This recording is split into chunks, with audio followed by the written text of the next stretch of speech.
আশঙ্কাজনক ধ্বংসযজ্ঞ। এখন সময় এসেছে পরিবেশ ধ্বংসের সমাধান হয়েছে আমাদের শিল্প চর্চায় অন্তর্ভুক্ত করা। পরিবেশের প্রতি ক্ষয়ক্ষতির ভূমিকা নিয়ে চলচ্চিত্র নির্মাণ শুধু শিল্পের ভবিষ্যৎ সুরক্ষিত করবে না, জাতির সামনে একটি ইতিবাচক দৃষ্টান্ত স্থাপন করবে।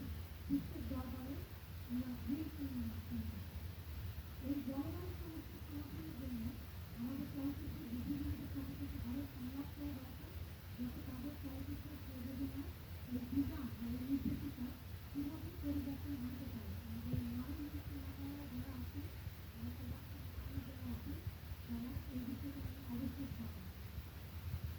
এক পরিবর্তনশীল সমাজে চলচ্চিত্র হতে পারে আয়না এবং মানচিত্র, যেখানে দেখা যাবে আমরা কেমন। আমি শেষ করছি আমার ফরাসি নির্মাতা, আমার ফ্রেঞ্চ ডিরেক্টর লিদিয়া লুক, আমার ফ্রেন্ড। সে একটি গান লিখেছে, আমি এই মিউজিক ভিডিওটা পরিচালনা করেছিলাম ফ্রান্সে।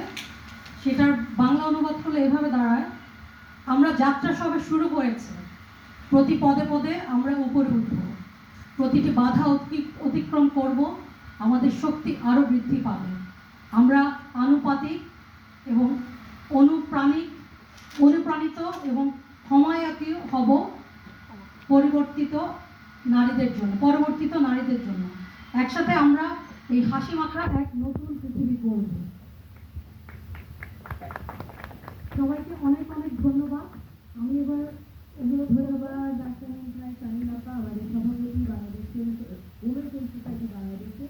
আরেকটা বিষয় আমি 9 নম্বর পয়েন্ট থেকে বলে দিয়েছি, সেই শুভেচ্ছা এবং অভিনন্দনটা বলেছি। এই আয়োজনে কিন্তু আমাদের তিন বাচ্চাদের জন্য সরকারি চাকরি, ওরা যদি আমাদের দেশে আরও করতে হবে, কিন্তু আজকে উদ্যোগটা কিন্তু কোনোভাবেই উপেক্ষা করার মতো।